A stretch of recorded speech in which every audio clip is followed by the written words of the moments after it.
Então, no anterior, a gente está falando de preocupação, medo ansioso quanto às coisas da vida. Aqui, hoje, nós vamos falar de cuidado e não com medo, mas é a prevenção, é um cuidado preventivo quanto à vida futura, aquilo que Jesus planejou para todos nós. Há um comentário na Bíblia NVI, que diz assim, que para quem vive voltado para o futuro, é mais difícil cair nas armadilhas deste mundo. E é isso que Jesus, por isso que ele diz, pensem, a Bíblia fala pensar nas coisas do alto. Porque quando nós começamos a pensar nas coisas daqui, e nos envolvermos com a vida daqui, logo, logo nós esquecemos da vida futura, da vida e esperança, que não somos daqui, e passamos a viver como se fôssemos daqui. Então ele diz, por isso imediatamente quando Jesus termina de falar da preocupação ansiosa deste mundo, ele falou, deixa eu mostrar, se vocês tiverem que se preocupar com alguma coisa, deixa eu falar com o que vocês devem se preocupar. Quero que você acompanhe então essa leitura de Lucas 12, 35 a 40, Jesus dizendo assim, estejam prontos para servir e conservem acesas as suas candeias, como aqueles que esperam seu Senhor voltar de um banquete de casamento, para que quando ele chegar e bater, possam abrir-lhe a porta imediatamente. Felizes os servos cujo Senhor os encontrar vigiando, quando voltar. Eu lhes afirmo que ele se vestirá. Interessante aqui, os servos estão para servir, e aqui está dizendo que o noivo é quem vai servir os servos. Por isso que eu disse de Jesus vir e nos servir a ceia. Ele diz assim, eu lhes afirmo que se ele pegar você e eu, chegarmos e estivermos esperando, como deve esperar, ao invés de nós servirmos, ele diz, ele nos servirá, fará que se reclinem à mesa e virá a servi-los. Versículo 38, mesmo que ele chegue de noite ou de madrugada, felizes os servos que o Senhor encontrar, de que jeito? Preparados. Entendam, porém, isto, ele diz, se o dono da casa soubesse a hora que viria o ladrão, não permitiria que a sua casa fosse arrombada. Eu sei que quando ele vem, está anunciado, eu vou arrumar de tudo, fazer de tudo para que ele não entre. Agora ele diz assim, estejam também vocês preparados, porque o Filho do Homem virá numa hora que vocês não esperam. Para mim aqui fica muito claro o desejo de Jesus ao falar sobre a sua volta. Ele está dizendo assim, eu não quero que vocês vivam em função deste mundo e dessa vida. Ele sabe, vivemos no mundo sim. Ele diz, pai, eu não peço que tirem do mundo, então, que os tires do mundo. Então ele sabe disso, que nós vivemos no mundo. Mas viver aqui sim, mas com a cabeça e o coração na eternidade. É disso que Jesus está falando. Vocês estão preocupados com esta vida e eu quero que vocês esqueçam disto. Não é que façam de conta que ela não exista, mas vivam essa vida aqui com o olhar, com a cabeça, com o coração, com o padrão de vida da eternidade. Então aí você vai poder experimentar essa vida verdadeiramente e aproveitar desta vida da melhor maneira possível. Por isso ele diz, não fiquem ansiosos pela vida. E diz, se vocês quiserem preocupar com alguma coisa, está aqui uma preocupação que é o que nós vamos ter nesta manhã. Tá bem? Quem vive com o coração e a cabeça na eternidade está pronto para a volta de Jesus. Essa é a verdade. Então vamos ver o que é que Jesus ensina para a gente viver esperando a vinda dele. Primeiro, vamos falar comigo? Prontidão. Quem vive pronto para a volta de Jesus é uma pessoa que está pronta para o inesperado. Inesperado é o de repente, é a surpresa, é o imprevisto. Eu sei que você sabe isto, mas eu quero reforçar. É isso que Jesus está dizendo. Ele não disse o dia que viria, porque por isso que as pessoas que marcam, Jesus disse que ele, enquanto estava aqui, nem ele sabia o dia da sua vinda, só o Pai. Ele disse, cabe ao Pai. Ele não marcou o dia para você e para mim, ele tem com o Pai. Então isso, Jesus vai vir sem aviso prévio, vai ser uma surpresa para todos nós. Interessante que é uma descrição, se você vai em outros textos, uma descrição da volta de Jesus. Ele diz assim, que se estiverem dois trabalhando em um determinado lugar, uma pessoa será levada e outra ficará. Se estiverem dois dormindo numa cama, marido e mulher, de repente um deles que está com Jesus é levado, o outro fica.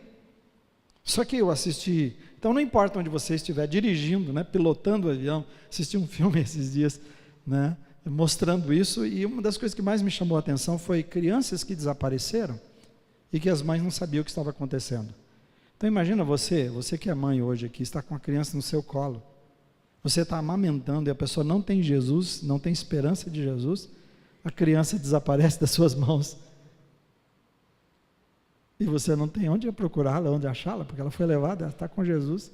Essa é a vinda de Jesus. Então ele está dizendo, vai ser inesperado. E o mundo não sabe sobre isso, então o mundo não terá explicação para isso. Somente nós que somos cristãos. E os 2 versículos desse ponto que eu quero chamar a atenção, e como base, é o seguinte, ele diz assim, entendam, porém, se o dono da casa soubesse a hora que viria o ladrão, não permitiria que a sua casa fosse arrombada. Aí ele diz então, estejam preparados, porque o Filho do Homem virá numa hora em que vocês não esperam.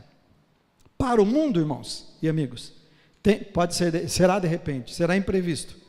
Mas o que Jesus está dizendo para mim e para você, para nós cristãos, não pode ser surpresa.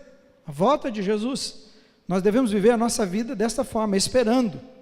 Ele virá numa hora que eu não espero, que o povo não espera, virá como um ladrão, ele diz, mas para você e para mim, eu e você temos que estar preparados. Jesus não pode vir como um ladrão para mim e você. Continuando no comentário daquela Bíblia que eu disse, a NVI, diz que uma vez que um cristão começa a pensar que o Senhor não está prestes a voltar, ele diz assim, sua vida entra num processo de deterioração, deterioração. Quando a gente imagina que Jesus não vai voltar, e Jesus dá vários exemplos assim, quando a gente vive a vida desse jeito, esquecendo da vinda dele, nós passamos a viver a nossa vida espiritual de qualquer maneira. Então parece-me que o Jesus tinha um plano.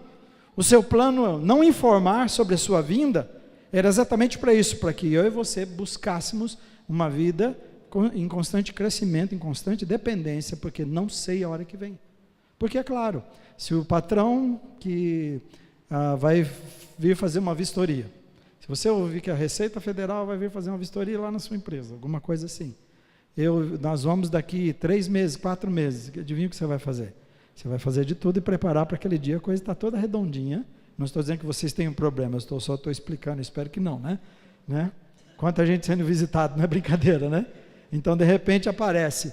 Eles aparecem de repente, mas se avisassem, as pessoas dariam um jeito de se safar desta. Então, Jesus não quer pessoas assim. Ele quer ter certeza que eu e você somos dele, e vivemos para ele todos os dias. Por isso não sabemos o dia, mas sabemos que ele virá, e vivemos a nossa vida assim. Então o plano dele é que eu e você buscássemos uma vida profunda com ele. Lucas 21, 34 a 36 diz assim, tenham cuidado, Jesus dizendo, para que os seus corações não fiquem carregados de libertinagem, bebedeira, ansiedades da vida, e aquele dia venha sobre vocês inesperadamente, falando para cristãos, falando para discípulos dele, para mim e você, tenha cuidado, porque ele virá sobre todos que vivem na face da terra. Claro que com globalização hoje, e a mídia, eletrônica, você tem, de repente, aconteceu algo lá no país mais distante, imediatamente está aqui. Mas não é isso que Jesus vai fazer, não. Parece que ele tem como fazer isso, é claro, ele é poderoso. Ele vai aparecer nos ares de um jeito que todo o olho vai ver, e está sabendo da sua vinda, e o impacto vai ser grande demais. E o versículo 36 diz assim, estejam, olha a orientação, sempre atentos, e orem para que vocês possam escapar de tudo o que está para acontecer, e estar de pé diante do Filho do Homem. Jesus repete aqui a surpresa. Jesus fala novamente do inesperado. Só que agora ele está dizendo que é perigoso ser inesperado para discípulos. Então, saber que a vinda de Jesus é imprevista, deve levar você e eu a vivermos hoje, e eu sempre gostei disso, uma frase que tinha num rádio, viva o dia de hoje como se Jesus voltasse amanhã. Então, saber que é imprevisto, eu vivo hoje, com cuidado, imaginando que ele possa vir daqui a pouco, a qualquer momento, e eu vou cuidar da minha vida. E aqui o cuidado que ele está falando é cuidado com o coração. Tome cuidado com o seu coração, olha o que está dizendo. Cuide com os seus corações. Cuide com o que vocês se envolvem. Cuida com os comprometimentos de vocês. Ele falou, cuida com os desejos. Não entreguem aos desejos do seu coração. E hoje tem uma frase que é dita e virou um princípio para as pessoas. Siga o seu coração. O que o seu coração está pedindo? É isso? Faça! Jesus está dizendo, cuide com o seu coração. Essa é a grande diferença de Jesus. O mundo está dizendo para você seguir o seu coração. E Jesus diz, o nosso coração é o mais enganoso possível. Quem é que vai conhecê-lo? Somente Deus o conhece. Então não siga o seu coração, cuide do seu coração. Não entregue a sua vida aos seus desejos. Esse é o cuidado que ele está dizendo. Eu e você, ele está dizendo, devemos viver atentos, viver em oração, para que a gente viva uma vida de vitória, para a gente poder ficar em pé quando Jesus vier. Eu estava pensando, sabe aquelas pessoas que são forçadas, que são jogadas na frente do rei ou do general, e são derrubados à força para se prostrar diante dele?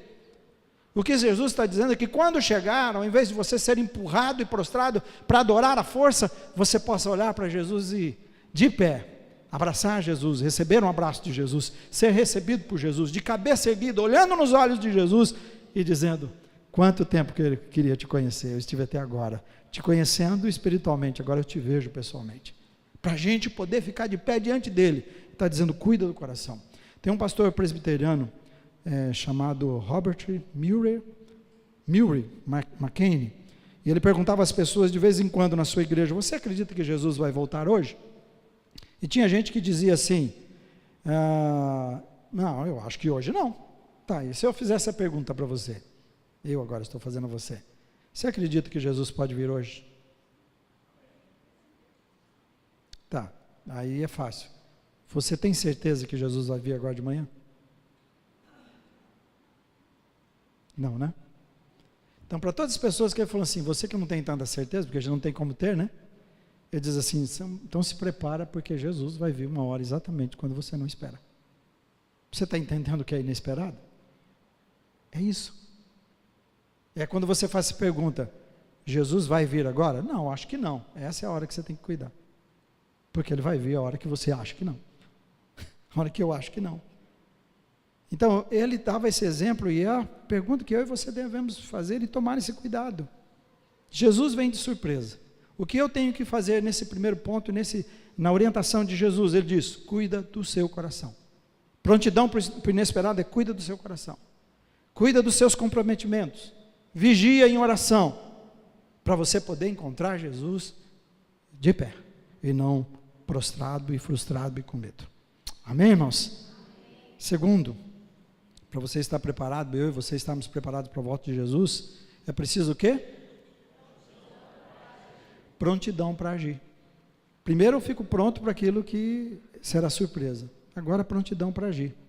A Bíblia, na NVI, comenta que os casamentos judaicos, é para entender essa questão, porque ele lá no original diz, ao invés de dizer como o versículo diz cingir os seus lombos, para você poder servir. Aí nós falarmos, o que isso quer dizer? Então, os casamentos judaicos, ele diz, essa Bíblia afirma que eles eram realizados à noite. Os servos do noivo deveriam ficar na casa esperando, porque como é à noite, então deveriam ficar esperando para a hora que os dois terminassem lá e chegassem em casa, eles deviam estar prontos. Com essas duas coisas. Um é pronto para servir, depois com as lâmpadas acesas, que já vamos falar. Então, se tem uma coisa que o noivo não poderia, o noivo e a noiva, é contratar servos, ter os servos à sua disposição, somente para isso, e chegar à porta, luzes apagadas, porta trancada, ninguém preparado para a sua vinda, para a sua chegada ali naquele momento. Então, essa era a ideia, de eles ficarem prontos, prontidão para agir.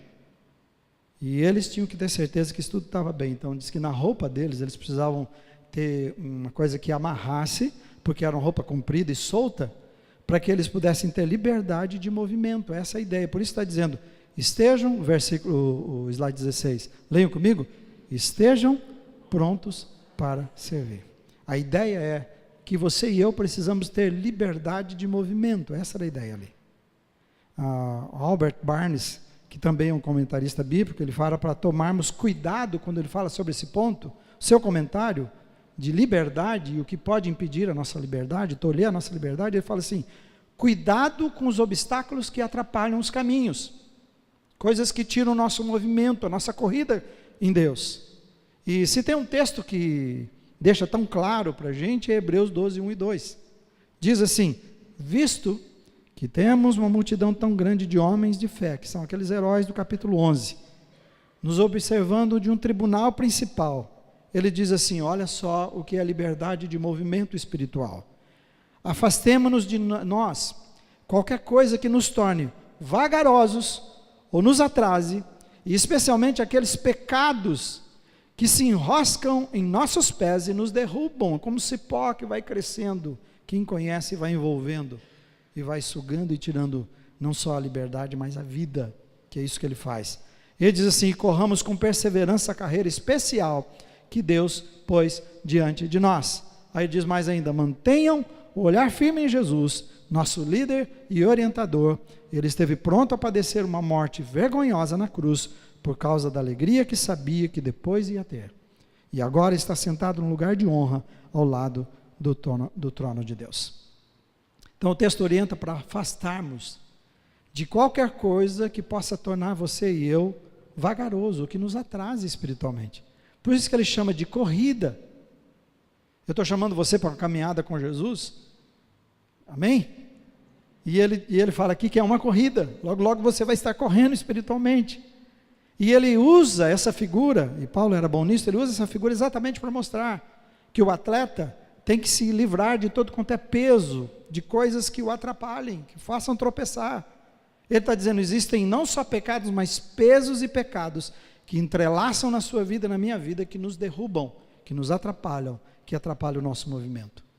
Então a prontidão, para estar pronto para a volta de Jesus, nós temos que ter prontidão para agir, liberdade de movimento.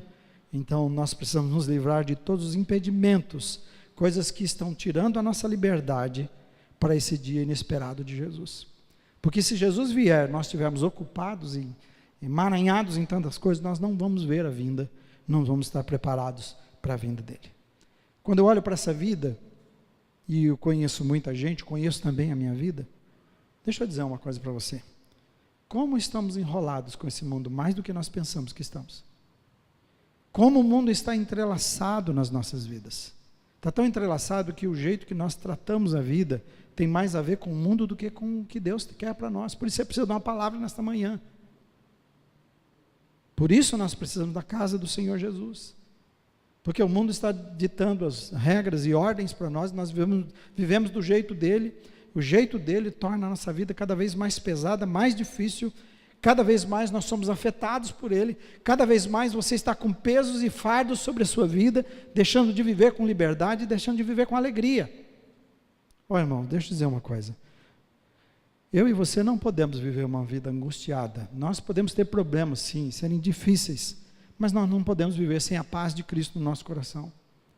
Então a gente não pode viver uma vida de emaranhados, que nos atrapalhe. Jesus nos chamou para a liberdade. Nós somos livres, Ele quer que vivamos uma vida de liberdade.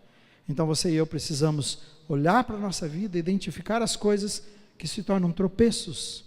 Você tem que olhar agora, parar agora, não sair daqui sem essa decisão. Quais são as coisas que têm tornado a minha vida cristã mais difícil? Quais são as coisas que têm tirado a minha liberdade de movimento, para eu ser tudo aquilo que Deus deseja para mim? E aí então, aí sim você e eu estaremos prontos. Então liberdade nesse ponto aqui, agir com liberdade, liberdade de movimento é afastar, eliminar esses obstáculos que você identificar na sua vida, e mais ainda, ele diz depois: fixe os seus olhos em Jesus, que é onde tudo começa e tudo termina, para você chegar pronto para aquele dia, quando ele vai voltar de novo, ficando em pé diante dele. Amém? Você consegue pensar em obstáculos na sua vida? Não somente pecado, coisas que te atrapalham de ser tudo aquilo que Deus deseja para você. E diz: se você quer estar preparado, identifique esses obstáculos, elimine-os da sua vida, faça isso. Terceiro e último lugar, para estar preparado para a vinda de Jesus, exige o quê? Prontidão em todo momento. Como é inesperado, exige prontidão. Viver preparado sempre. Olha lá o versículo, vamos ver comigo, mais uma vez. Próximo slide. Versículo 35, tem lá? Isso. Vamos falar juntos? Estejam prontos para servir, e aqui é: e conservem acesas as suas candeias. Era, alguma coisa deu errado aí no meu programa, mas a ênfase tem que estar no outro aí, na segunda parte do versículo. Conservem acesas as suas candeias. São as duas coisas que Jesus disse. cingidos os lombos, preparados para servir, liberdade de movimento, e agora lâmpadas acesas. Também estar pronto, com as lâmpadas acesas, é estar pronto a todo momento. A ideia é: deixe que a luz de Cristo brilhe sempre em sua vida. Quando Jesus usou o exemplo das 10 virgens, que vocês conhecem, não aqui, mas numa outra situação, que é sobre a vinda do noivo, ele diz que as 10 estavam lá, o seu papel era estarem preparadas com as suas lamparinas e azeite na botija, para que a hora que o noivo chegasse, elas pudessem levantar a qualquer momento, já com as lamparinas acesas, porque elas tinham que estar com elas acesas, e com muito combustível para continuar aceso para a vinda do noivo. E diz que 5 delas eram prudentes, mas 5 foram imprudentes.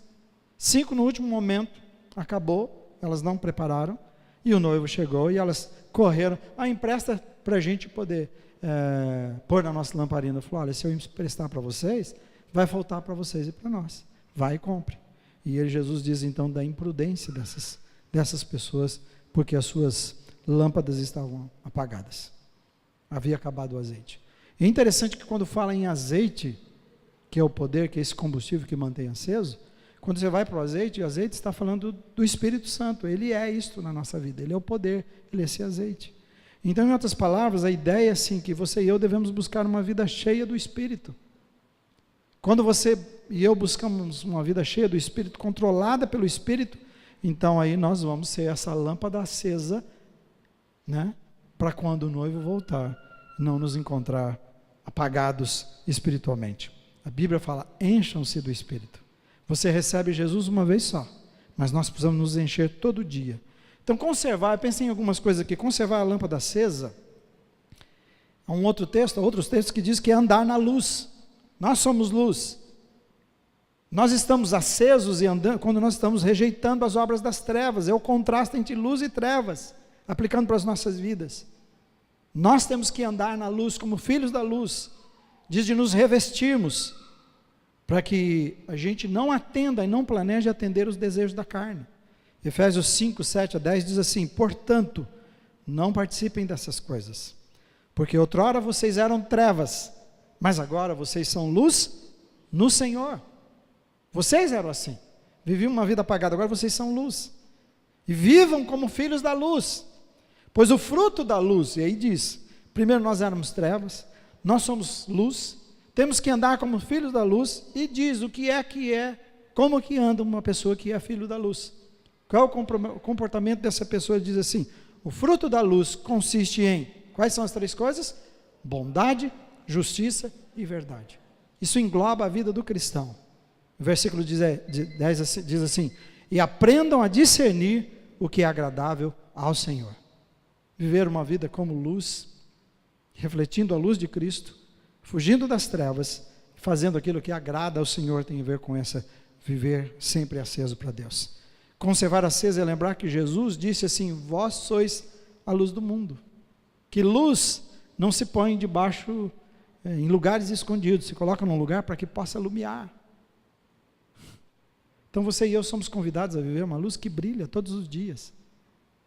A grande questão é que nós temos a capacidade o homem, quando vai se afastando de Deus, tem a capacidade de separar a sua vida entre espiritual e secular. Então eu sou espiritual na igreja, sou espiritual a hora que abro a Bíblia, depois eu assumo uma outra postura e eu perco a minha espiritualidade, eu perco o brilho.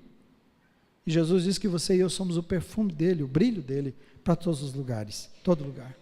Então, como luz e sal, né, mas principalmente como luz, está dizendo que o caráter de Cristo tem que ser visto na sua vida, na minha vida. Todos os momentos, por isso todos os momentos, prontidão para todo o momento.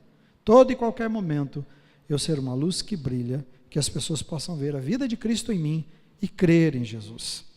Então, estar preparado para a volta de Jesus aqui, nesse ponto, é você brilhar constantemente nas trevas. Você é fruto da luz, e fruto da luz consiste em bondade, justiça e verdade. Viver a vida tem a ver com o seu comportamento, como nós vivemos. Está muito ligado, interligado, tudo isso que eu disse para vocês.